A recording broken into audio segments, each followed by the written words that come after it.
안녕하세요. 경력변화 전문가 신현종입니다. 오늘 숭실대학교에 왔어요.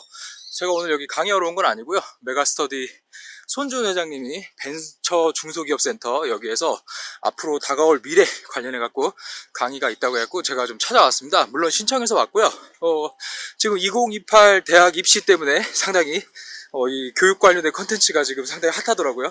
저도 좀 내용을 알고 뭐 이런 걸 좀 하고 싶은데 그래도 제 머리를 채워야 여러분들한테 전달을 해드릴 수 있기 때문에 오늘 손준 회장님 말씀 좀 들어보면서 어떤 게 있었는지 제가 정리해서 한번 올려보도록 하겠습니다. 네.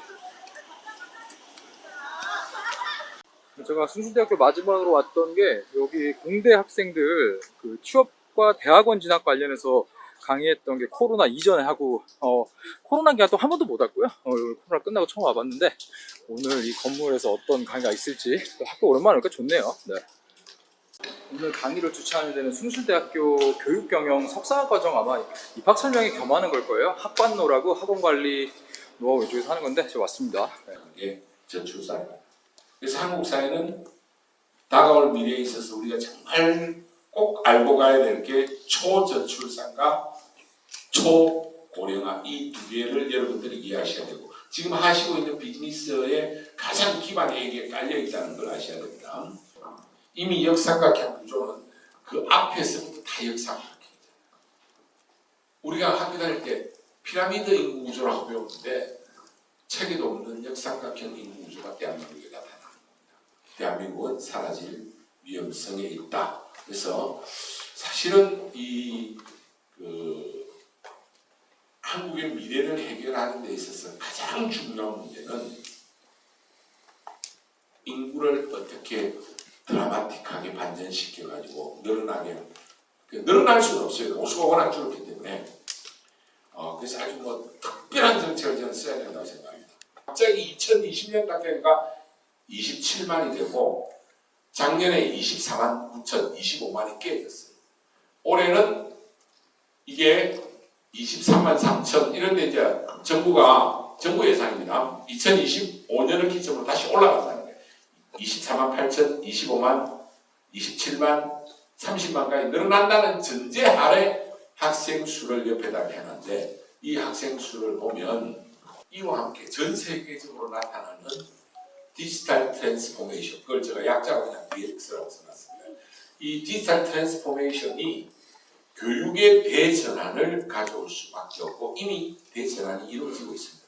올해 초에 우리가 챗 GPT에 전부 충격을 엄청 받았잖아요. 그죠? 그러면서 챗 GPT 때문에 실제로 미국의 주요 민간 교육기업들 주가가 막 70%씩 날아가고 이런 사태가 지금 일어나고 있거든요.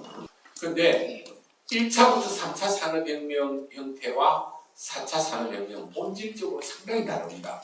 1차부터 3차까지는 인간이 하는 걸 기계가 대체하면서 블루칼라라든지 그거와 관련된 정보화라든지 이렇게 해서 화이트 칼라라는 새로운 계층을 만들었죠. 그런데 4차 산업혁명은 이 디지털 트랜스포메이션과 관련되면서 이제는 그런 대기업의 분업화된 시스템으로 돌아가는 그런 조직 문화와는 다른 새로운 뉴칼라 이런 거 넥타이 메고 이런 거 아닌 그냥 청바지 입고 티 하나 입고 나와서 그 사람들이 아까 전에 유기훈 교수 이야기하면 0.01%의 주인공이 될 사람들 그런 뉴칼라의 시대로 바뀌고 있다. 이 이야기는 제가 한 이야기가 아니고 2017년 IBM 회장이 다보스 포럼에서 이제 세상의 주도권이 뉴칼라로 넘어왔다. 이 한 걸 제가 가져온 겁니다. 그 변화의 조짐 중에 하나가 그래도 MZ세대들이 알바노하고 정말 이 세상에 희망을 끈 듯하고 이생망이라 그러고 이러고 앉아있지만은 또 긍정적인 이야기도 하나씩 해요. 애들이 요즘 애들이 하는 이야기 중에 내 카라쿠베 당토의 세상이 열렸다 뭐 이런 이야기를 해요. 이게 무슨 말인지 알겠죠? 새로운 기업이 이게 이제 2090년에 기괴한 미래와도 연결시킬 수 있는 거죠. 이제는 어느 대학 나온 것보다는 내가 어느 플랫폼 기업에 소속돼 있느냐 네이버, 카카오, 라인, 쿠팡 뭐 이렇게 내 카라쿠베 당토의 세상이 열렸다. 그래서 N수 현상이 나타나는 거예요. 그래서 신입생수 대비 비율이 서울대가 12%가 자퇴하고 연대가 16%, 고대가 19%, 서강대, 성대는 24%, 25% 이렇게 지금 자퇴를 해서 일시적으로 지금 사교육 시장이 해강반조가 일어나고 있다라는 걸 아셔야 됩니다. 그러다 보니까 나머지 밑에 건국대, 동국대 더 심하죠.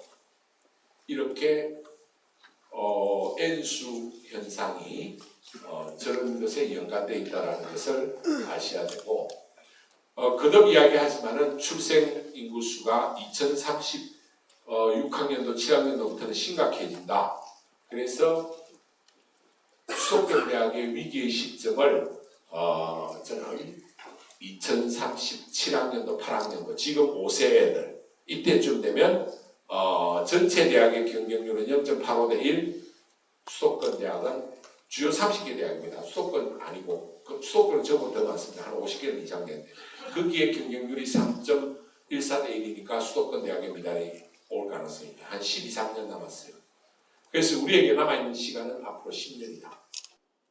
손준 회장님의 다가올 미래 관련된 강의를 80분 정도 열강을 해주셔갖고 듣고 왔습니다. 제가 막 이렇게 적어놨는데 이런 말씀을 하세요. 제가 여기 숭실대학교 오늘 강의를 와서 듣는데 사실 이 숭실대학교도 서울에 있는 상당히 유력한 대학이죠. 근데 이렇게 지금 학생들도 많고 그런데 이 대학도 2037년 그러니까 수도권에 있는 대학들도 2037년이 되면 이제는 경쟁률이 그냥 엄청 떨어져가지고 미달이 나올 수도 있을 정도로 인구 문제가 심각하다 이런 얘기를 주로 많이 해주셨어요. 그래서 지금 오늘 거의 강의 시간에 대부분은 인구 문제에 대한 부분들 그리고 나중에 이제 플랫폼 기업이 나중에 이런 그 뉴칼라 시대를 생각해서 위에서 이제 앞으로는 좀 계급 구조가 바뀔 것이다 이런 것들을 대비해야 된다 이런 이야기를 계속 해주셨습니다. 그래서 이런 사교육을 철진한 이런 이분법으로 보는 사교육, 공교육 이렇게 나누는 부분들을 이제는 좀 다르게 생각해야 되지 않냐. 표준화된 교육보다는 앞으로는 이제 민간 교육의 컨텐츠 그리고 에듀테크 이 부분들을 잘 활용해서 어떤 사교육도 이제 고민을 좀 해야 되고 앞으로 지금 미래 전망을 함께할 사람들끼리 앞으로 계속해서 대비를 하면서 좀 공부를 해라 이런 말씀을 좀 해주셨어요. 그래서 제가 뭐 간단하게 뭐 이렇게 강의 들은 거를 이야기를 드렸는데요. 지금 대학 교육 부분과 대학 입시 이 부분은 사실 같이 물려 있다라고 저도 생각이 들어요. 저도 이제 전국의 대학교 이렇게 다니면서 강의하고 학생들 만나고 취업 관련된 이야기를 하면서 저도 뭐 돈을 벌고 있는데 사실 취업 부분은 뭐 대학을 졸업하는 것과는 뭐 별개로 생각할 수 있지만 우리가 대학을 오는 목적이 조금 더 좋은 데에 취업하려고 오는 거 아니겠습니까?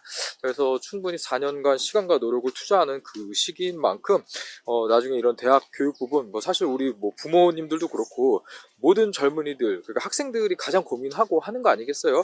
그래서 이런 부분들 오늘 저도 한번 좀 생각하게 된 계기고요.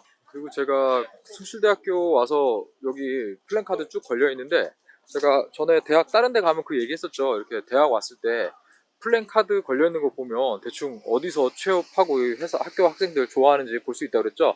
여기도 보니까 SK 쉴더스 뭐 이런 것도 있고요. 여기도 뭐 지금 그 사기 교육생 뭐 모집한다고 있고요. 인공지능 반도체 아이디어 경진대회 뭐 이런 거 하고 딥러닝 부트캠프 이번에 사피도 하네요. 네, 이런 식으로 교육과정이라던가 학교에 그 기업들이 와서 학교에서 플랜카드 이런 거 보면 학교에서 뭐 하는지 비교과 과정 뭐 있는지 학생들이 뭐 하는지 이런 거 볼 수가 있거든요. 그래서 이런 것들 여러분들 학교 와서 보실 때 꼭 봐야 되는 거다라고 얘기를 드릴게요. 여기 뭐 변리사 재밌는 거 많이 있네요. 여기 보니까 네, 그래서 학교 안에서 특허 경진 대회 그리고 뭐 필요한 것들 많이 하네요. 뭐 입학 설명 같은 것도 있고. 자, 이러한 부분 학교 오셨을 때 꼭 보셔야 되는 거는 이 학교의 플랜카드나 이런 대자보나 아니면 이런 그 포스터 이런 것들을 보면서 학생들이 어떤 걸 하고 있고 이 학교에서 뭘 준비하고 있고 어떤 기업들이 여기 와서 채용을 하는지 이런 것들 여러분들 학교 안에서 보시면 좋을 것 같아요. 학교가 되게 작아서 사실 끝에서 끝이 진짜 얼마 안 걸리거든요. 서울에 있는 대학이기 때문에 그리고 산속에 있지 않은 대학이기 때문에 이 지역 자체가 사실 산이기는 하죠. 학교 자체가 뭐 크거나 그러진 않아서 뭐 다니기에는 크게 불편 없고 이렇게 금방 나와도 바로 바뀌거든요. 그런데 여기 중문이죠 여기가. 그래서 밖으로 나갈 수 있는데 옛날에 사실 요 숭실대 앞이요. 그 90년대죠. 90년대 PC방이 되게 쌌어요. 다른 데 막 시간당 1,800원, 2,000원 할 때 여기 시간당 1,000원 이래가지고 거의 PC방이 성지였는데 너무 옛날 얘기죠. 네, 좀 많이 변해 있네요. 네, 여러분들하고 오늘 같이 숭실대학교 들어와서 한번 같이 좀 봤습니다. 저도 오늘 강의를 들으러 왔기 때문에 학교 돌아다니면서 많은 거 봤고요. 더 좋은 콘텐츠로 여러분들 뵙도록 하겠습니다. 감사합니다. 경력변화 전문가 신현종이었습니다.